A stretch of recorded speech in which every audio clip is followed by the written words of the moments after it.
Okay, so David, we're talking about presence, emergence, and impact. And I know that you do a lot of work with leadership. So let me start by asking you about presence in relation to leadership. Some people say that you can tell from a person's presence that whether they are an effective leader. You have worked with so many leaders. What do you think about that? Do you think that presence is a kind of energetic expression of themselves? I think it is. I think it is actually an expression of themselves. They say actually that with some leaders, as they come into the room, you can really kind of sense their presence. But I think what I'm picking up on now is, if I go back a few years, there was a lot of talk about charismatic leadership, where actually they would say they would create followers. But I think the presence now I'm referred to, as far as conscious leadership is concerned, is really a leader that looks to actually create leaders, not followers.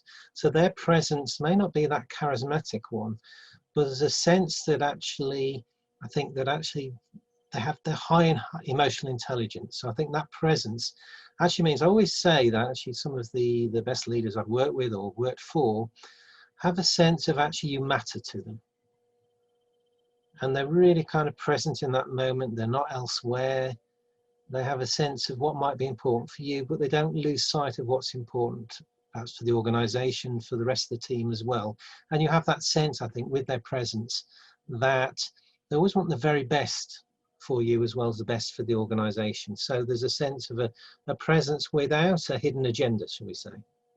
And also this caring, this compassion, compassion in itself conveys an energy. And so those people that you talk about, they might not be on the stage, they might not be visible as much as those who are charismatic as such, but behind the scenes, because they are so compassionate, they care, they're connecting the dots. So they're leaders in their coordination, they're leaders in being catalysts for things that are occurring around them. Yes, they are, and I think it does go back to what I was saying, you know, the caring for people. And the interesting thing is, I was on a conversation the other day with one of the world leading coach, actually John Blakey, who's written a book about trust in leadership. And he has 9 pillars of leadership. And interestingly, one of the pillars in there is actually kindness.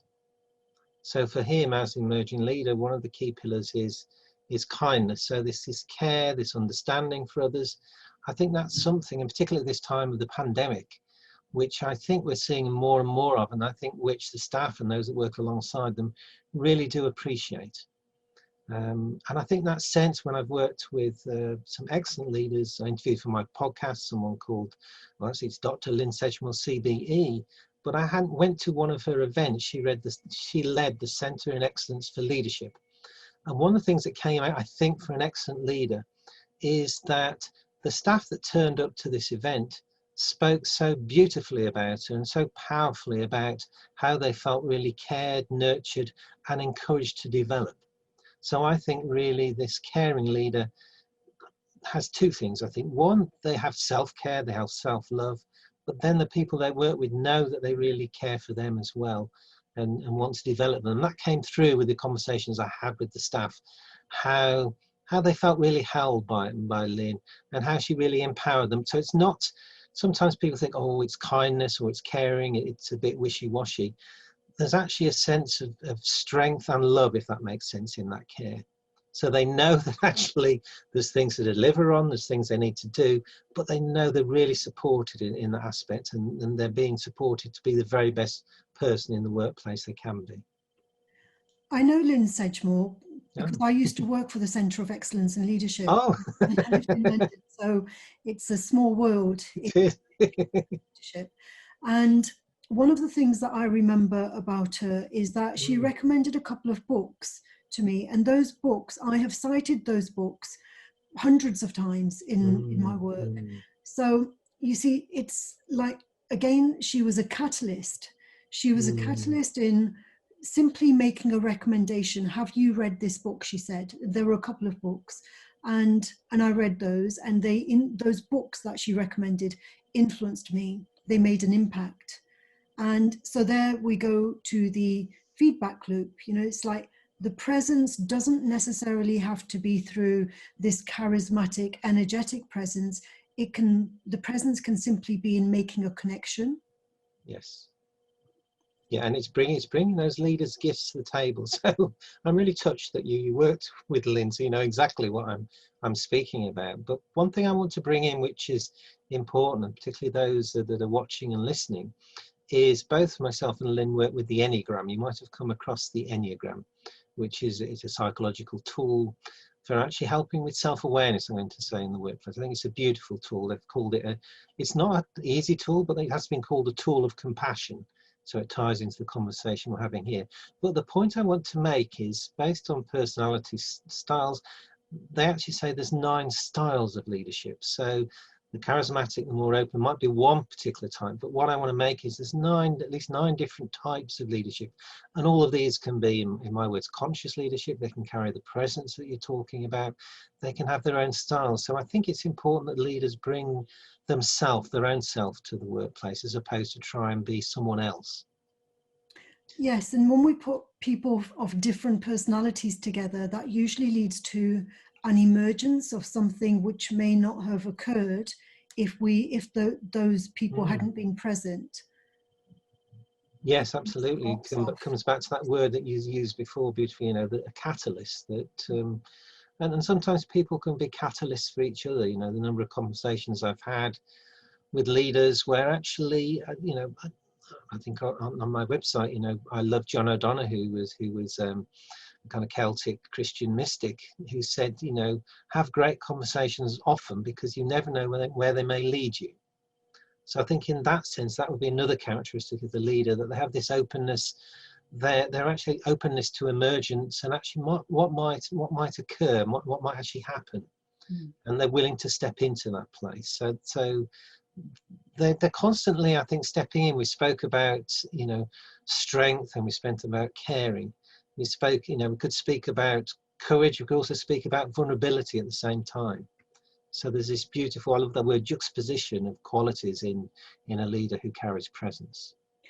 That's right, because again, a lot of people may associate leadership with strength, but vulnerability it's also, you know, the vulnerability and the openness, rather than always having something planned, something foreseen, and being humble enough to allow for the unplanned, the unforeseen, and to embrace what is unexpected.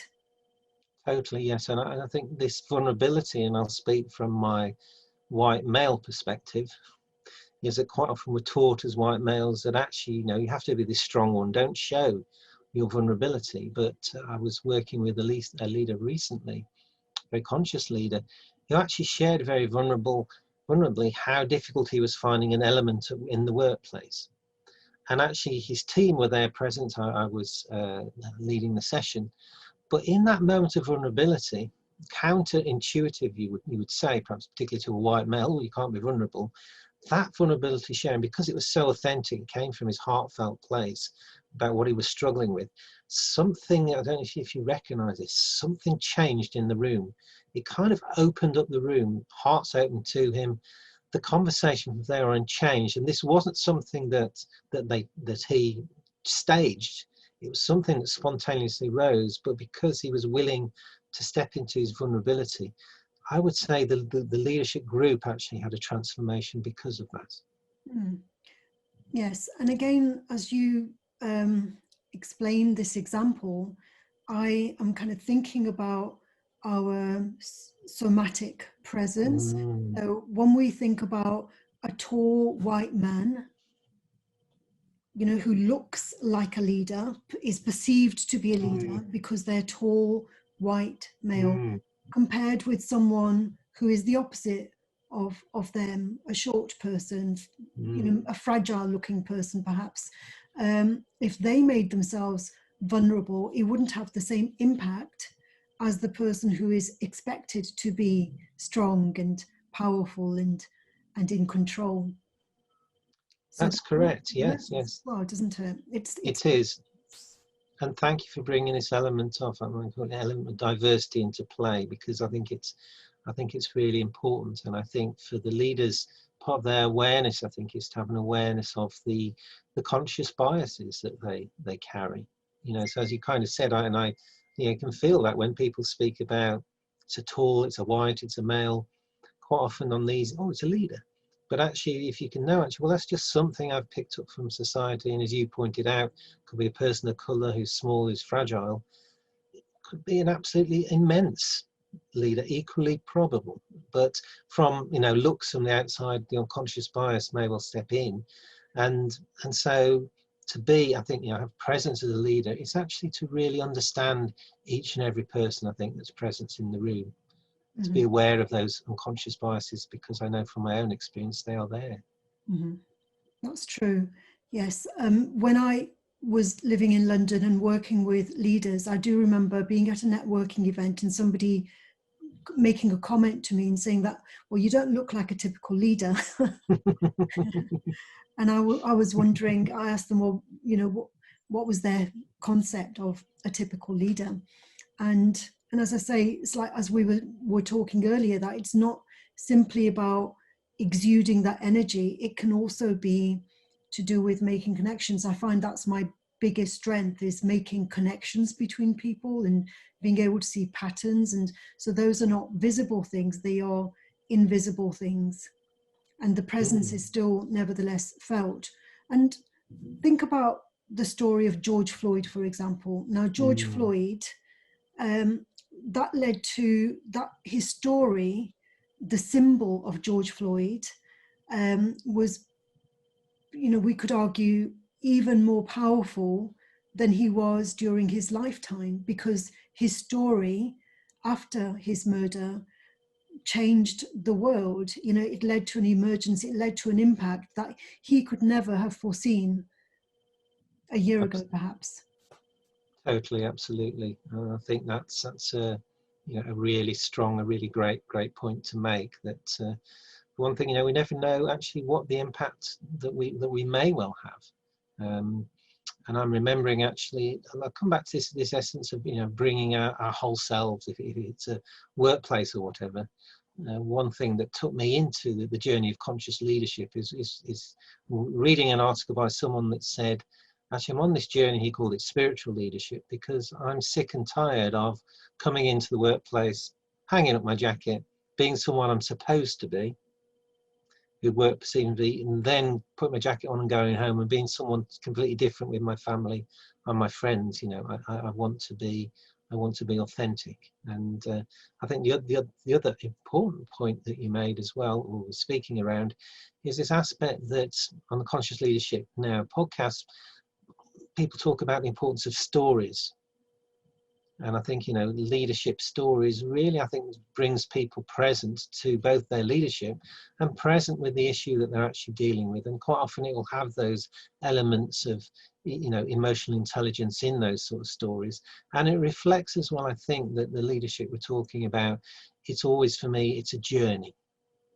I don't think, if leaders say, oh, I'm there, I'm finished, I'm done, I'm now the archetypal perfect leader.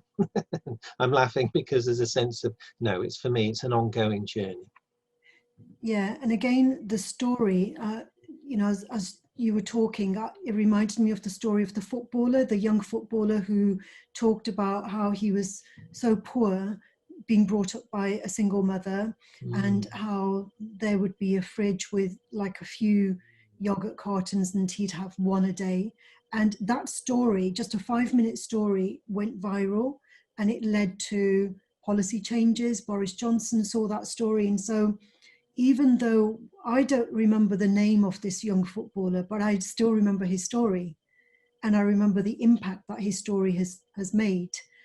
So, what I'm saying here is that the story in itself can be more powerful, and it can be detached from the person whose story it is. It's as though the story has a life of its own. It does, doesn't it? And I've just had the blessing, actually. I've just come back from 3 or 4 days on Holy Island, or Lindisfarne, in the northeast of England, home to some of the great, actually, in my view, Celtic Christian saints. And of course, all of their culture was about the power of the story. So, you know, telling the story of what happened. It could be a faith, it could be a journey in their lifetime. I think this narrative of stories and using them, particularly in the workplace, I think can be very powerful in actually bringing a group together and actually someone understanding another person, because I think quite often in the workplace we can move into a transactional mode. We get a job done, we do a lot of doing, but we don't hear so much as what I call about the being. So who am I as a person? What's important to me? And stories tend to bring these out. And also metaphysically, like the Celtic culture, you know, you talk about it being so influenced through the stories, and the impact of those stories continues throughout the centuries.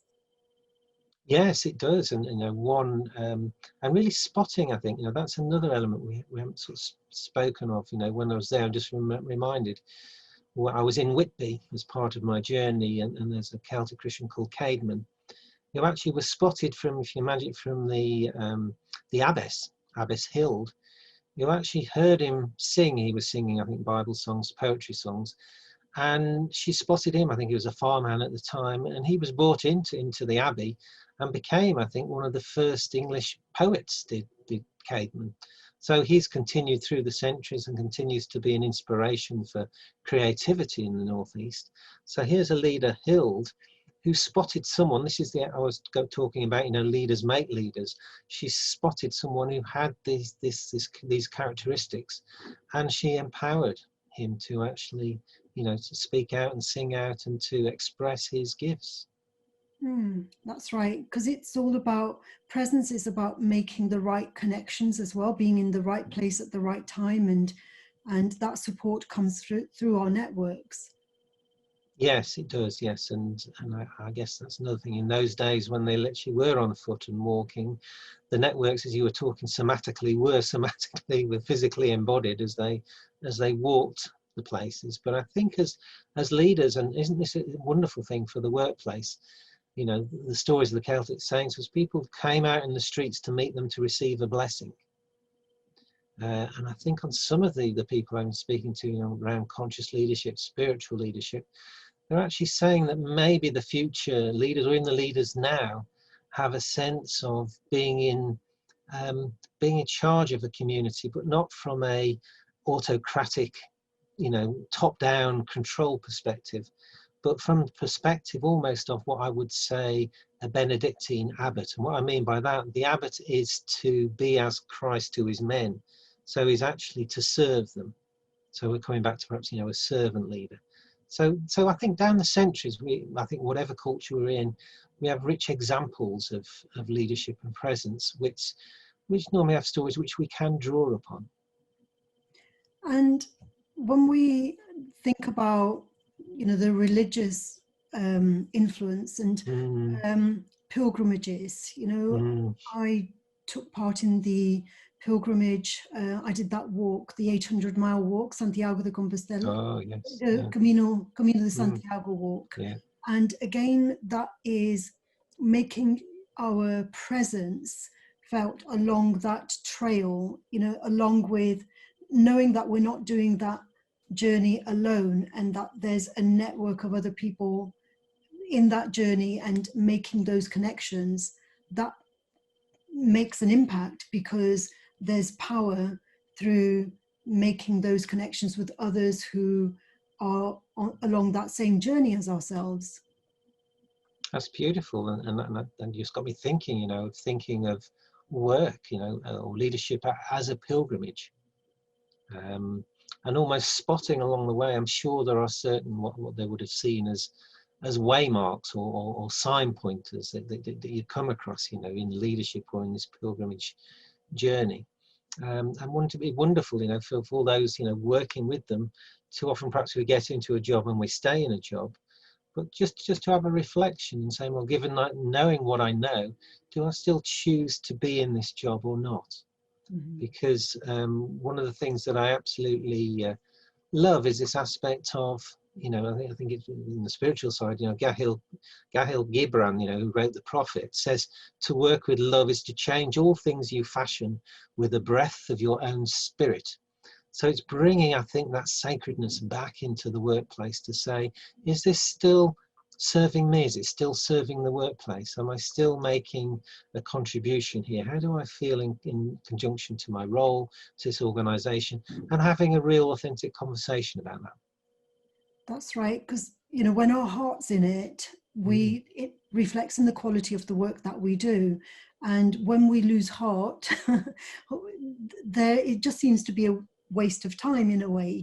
If there's no heart, if we're just kind of going through the millstones, maybe just simply because we need to pay the mortgage and simply because we need to pay the bills, that's the only reason we're doing it, then perhaps it's time to move on to something where we do feel more fulfilled and we can thrive and we can flourish. Because in order to thrive and flourish, there has to be that love for what we do.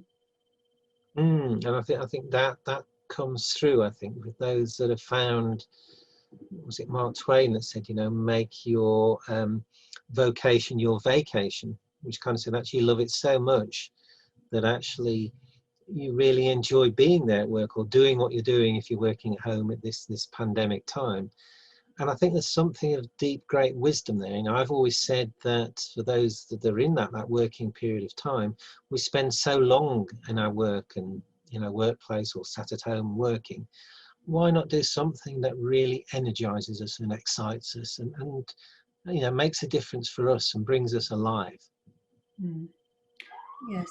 And so during this pandemic, in what way have you noticed the impact of everything that has emerged as a result of this virus? In what way has it made an impact and transformed your presence? One way was actually a very practical way. I mentioned earlier, I do the podcast Conscious Leadership Now. And really during the pandemic, there was a sense for me, 2 or 3 of my main teachers have been speaking for a long while that we're on the cusp of a change in consciousness. So when we went here in the UK into lockdown, I just had a sense of, well, actually, how can I help? How can I support? How can I empower? And one of the things that came to me, to use one of your words, is that I've been blessed with a number of great connections. So I thought, well, actually, I could actually start a podcast where people can speak about what conscious leadership means to them, tell their stories, tell their practical, supporting advice. So one thing for me, I've noticed it with others as well, is actually being drawn to do things, not necessarily from a commercial perspective. Some people have pivoted, as they said, but this was doing something with a heart to actually serve and not knowing where it would go. And I'm still in that stage with it of feeling blessed by it. But really just stepping in and saying, actually, I don't know. If one person listens to it, it makes a difference, that's fine. If 1,000, 10,000, that's also fine. So not being attached to it. So that's one thing. And the second thing I have noticed actually is how people have been touched. I'm going to use the word from an emotional intelligence perspective. We spoke earlier about caring and kindness, and these sort of elements seem to have come to the fore. So I heard an example yesterday. Those listening may have heard of Sounds True, which is an organisation that puts spiritual material out. And the founder of Sounds True was speaking yesterday, and she said that during this pandemic, she's actually said that every Wednesday the staff have, I think it's half an hour to consider something that will nurture them. And then once a quarter, she said, actually they can take a paid day off for self-care and self-love during this time. And she described how the staff felt really touched by this. And coming back to an earlier point, how they felt cared for and how they felt seen. And some of them couldn't quite believe that they were given a day for self-care.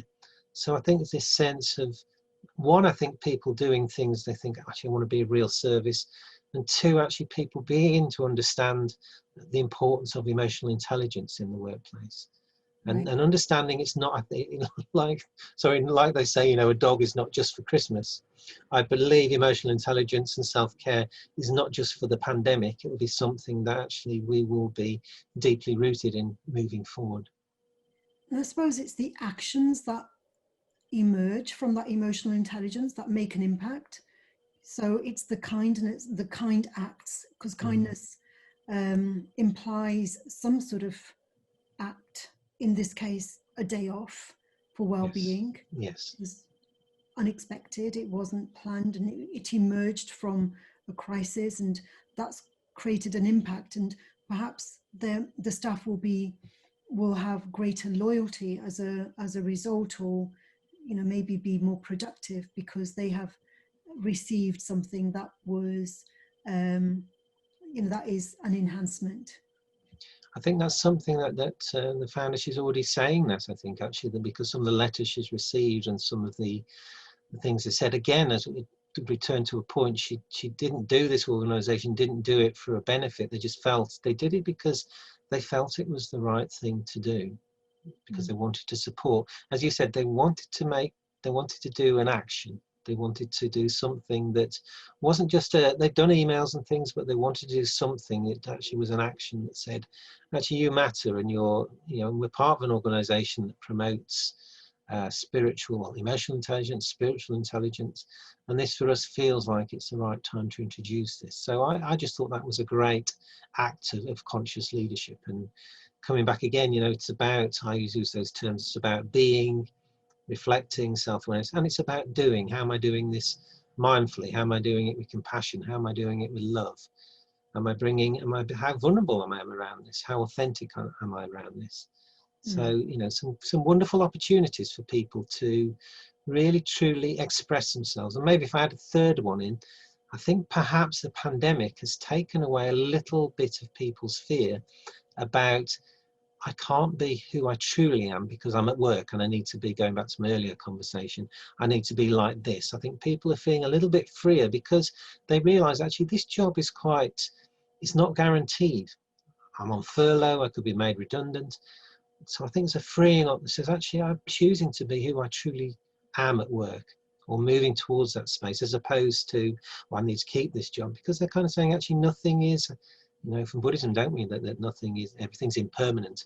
But I think there's a sense of, actually, why don't I actually be who I am? Because I've got nothing to lose. There's a sense of that, I think, that's creeping in.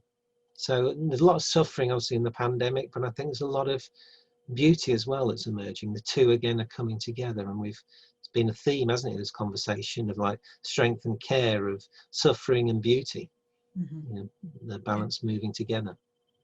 That's right. And I suppose the pandemic has forced people into a change that maybe they might have courage to risk leaving their organization for 3 months of their own volition, but the pandemic has forced them to take time out. It has, and I was just going to say thank you again. You reminded me, I had a great conversation the other day. I'm part of Illumin, which is a sacred masculine community. We do rites of passage, Richard Rohr on that. And one of the leaders in that community was speaking and saying, if you've come across the term, how this period in pandemic is what we call, it's a time of liminality, liminal space, so between and betwixt, as they call it. So we're neither past the pandemic, and of course the pandemic started, and it's bringing up things for people which they perhaps could have never imagined. And something they say about liminal space, which is probably true of the pandemic, is you wouldn't really choose to go into liminal space. Quite often people are forced into it. Sometimes traditionally it's been through perhaps illness or death of a loved one or loss of a job. But this pandemic on a big scale appears to take a lot of people into liminal space. So it really means, I think, that people are perhaps more willing to explore, what does it mean to be more emotional intelligence at work? What does it mean, if we use the words such as presence, what does it mean for me to be present as a leader? And again, I was speaking to Helena Clayton this morning, who writes about leadership from the perspective of love. So she's speaking openly about love in the workplace. So people are now speaking about that, which, a few years ago, people would have just said, be quiet, you can't speak about love in the workplace. But this now is getting an audience. Yes, I've heard somebody say that a leader is, the extent of their leadership, it is determinant on the number of people they love. So the person who is able to love the greatest number of people will be the greater leader. There's a yes. Isn't that wonderful? And as a very quick story, you know, I mentioned before, I think Martin Luther King, and he's wrote extensively around the aspect of love. But one just practical embodied story, because these embodied stories, they stay with me. I don't know about you. And one very quick one is, I had the utter privilege of being taught Kingsian nonviolence and Martin Luther King nonviolence by someone called Dr. Bernard Lafayette, who was one of Martin Luther King's strategic advisors. And one of the stories he told was at the height of the civil rights movement, very difficult times. He got cornered, I think, by a young white youth with a knife. And he said it was a moment where his life literally flashed before his eyes. But he said once, he said, what came out was, I looked, he said, this young man in the eyes, and he said, I don't know what you're going to do next. He said, but I want you to know that I love you. Mm. And he said, and he just came to me, he said, at that point, the youngster dropped his knife and ran away. But it was just this sense that in this moment, this almost kairos moment, if you like, this moment of change, this story, everything he was standing on, he was willing to stand for. You know, he could have in that moment have been killed, but he just kind of said to this potential killer, if you like, I don't know what you're going to do next, but I love you. So that aspect of loving people, that was a central theme of what he was speaking about. So it wasn't so much yes, there was some good technical training around the nonviolence, but because it was couched in this term of love and compassion, it brought a tremendous sense of presence and power. Yeah, and I can imagine that when he uttered that to the whole workshop. Yeah, that when he actually said it, you know, I just want you to know that I love you. He said it authentically. He said it with a true energy. He didn't say it from a place of fear. It wasn't from a place of fear. It wasn't pre-planned. It wasn't from ego. And when he retold the story, it was one of those moments which I won't forget, because in the room you could hear a pin drop, because you caught the authenticity of the moment, of what he was saying, of what he stood for. Probably now, was it 40, 50 years on, he still stood for this. And it was an utter privilege. So that's an element for me of a real leader who, coming back to your somatic, really embodies and speaks their truth, but not a truth which says, I'll tell you the way to what to do. Just, this is the truth for me, and I'm sharing this with you. If it resonates, then use it, take away. If it doesn't, that's fine. I'm sharing my truth. Right. And you see, and I have no concept of what the person from your story, what they look like at all, but I can sense their energy. I can sense that energetic presence, which is universal. It is, and we probably have a laugh actually, because Dr. Bernard Lafayette, he's probably about 6'6", you know, he's a man of colour, and he is the archetype of gentle giant with such a beautiful, soft, gentle mixes, you know, gentleness and real strength and compassion whenever he is there. So yes, you're quite right. There was, coming back to start the conversation, there was a definite beautiful presence when he came in. Right. To summarize then, Dave, presence, emergence and impact. So in terms of your work with leadership from the spirit, leadership that is heartfelt, leadership that is compassionate, how do those three themes, presence, emergence and impact, how does it relate? Presence, I think, as we said, it's really being authentic. It's bringing that self-awareness. So how am I, you know, conscious of those people that are around me? So it's bringing my presence, it's understanding other people's presence, you know, in this conversation. So the second one, has it got impact? What was the second one? Sorry, presence. Emergence. Oh yes, because emergence is really kind of a key theme. You know, we've been sharing some stories. Almost the last story I told of, don't know what you can do next, but I want you to know I love you. That emerged. So there's a sense, I think, that when you're really truly in your authentic self, things will emerge sometimes spontaneously as to what's the next step to take, or the next connection to make, or trusting in whatever that might be for you. You know, if there's divine, a God, or universe, or whatever there's a connection that actually you're in flow. That emergence, that sense of emergence and flow. And then the impact one is, I think, you know, any leader, if they have this sense of purpose and it's held in emergence, then I think there's a sense that they're carried and that they will have an impact. I think they're not attached to that impact. They might be traveling in a certain direction to say, actually, I would like to achieve something else, but quite often they'll use the words like, we'll look to do this or something better. So they always leave themselves open back to emergence again. What might happen? So the impact could be even bigger than they might have originally thought, or the team, if they're working with a team, could have dreamt of. So that they're taking conscious steps towards, and there's this aspect, I think, of service, that they are doing it for the greater good of all. So this presence isn't an egoic basis of, aren't I a great leader? Aren't I wonderful? Aren't I fantastic? Look at all the things that I've done. I think for me, it's always in a sense of being in service, using their presence, stepping into emergence and having an impact in service for the greater good of all. That's right. And that service could be to the environment, it could be to people, it could be to society, it could be to our own family, and it could be much broader. Absolutely, yes. And one of my teachers, actually Michael Beckwith, will actually speak about, listening for that call as to where that might be taking you. And it might be, I've always said, actually, it might be for them a call which I say is just for now. Because sometimes people say, oh, you've got a purpose, it's for the rest of your life. Sometimes that may well be the case, but sometimes it might be just a call for this period of time. But I think there's a sense, I think the final thing that comes through on the conscious leadership and presence, people with presence, is that they're aware of this deep inner presence, coming back to whether it's the divine or whatever I might call it. So they tend to have some sort of contemplative or reflective or spiritual practice, which keeps them in touch with, as Michael Beckwith says, the presence which is never an absence. So I think I love that. I think fueling, all the presence leaders, the ones particularly around spiritual leadership, conscious leadership, are being aware of the presence that's never an absence. So it's this greater, in my language, for me, I'll call it the divine presence, but being aware that you're taking those steps, you're letting things emerge in this greater presence. Yeah, which is love. So it brings us back to that aspect of love, doesn't it? Yeah, we keep going back to love, and We do.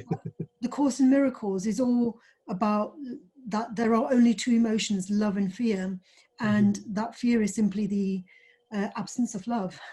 Yes, and of course the aspect there of, which is another big one, perhaps even in the workplace, aspect of forgiveness.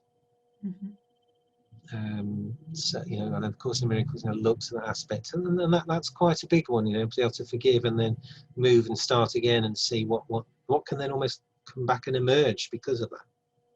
And I think that's probably a good example, because sometimes when a leader might do that and have an act of forgiveness, it actually opens the door for something else then to emerge, something perhaps they had never even thought of, because people are touched by it or actually believe that this is something that I want to be a part of.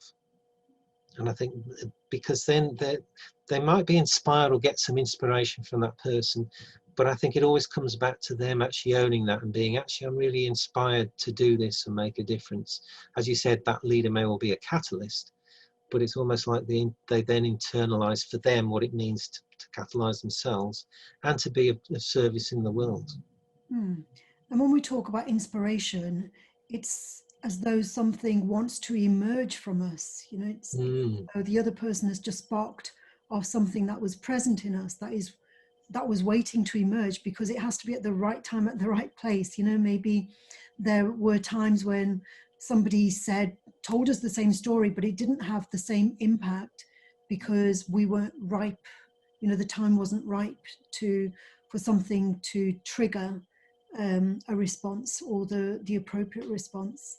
Absolutely. And I want to bring another point actually in that's been very important when I listen to leaders and listen to particularly conscious leadership stories, and that's the importance of actually having a mentor or a wise person, which actually again doesn't tell them what to do, but just, you said, maybe just sparks something or just gives them some thoughts and ideas around what the next steps are, or might even just bounce off them these ideas then maybe coming to them around emergence and how do I ground it, how do I then take the next steps of this, and tying it up to the Celtic Christianity. I think St. Bridget of Ireland who said that they used to call it a soul friend, this kind of mentor, and they said a person without a soul friend is like a body without a head. They considered it really important to have someone alongside them to actually be accountable to help them reflect, to help them remain in this emergence, in this flow, to be present, and probably actually also to really reflect on what impact am I having, what's happening. So I think the role of the mentor, and in my podcast, I asked them, what resources and who for you as an exemplar of conscious leadership is one of the questions I asked them, and it's fascinating to hear how they've been touched by various people in their journeys. Mm. Yeah, that's beautiful. Yes, and I think the presence of someone who we look up to, someone that we associate with um, a consciousness that is more expansive than our own, perhaps.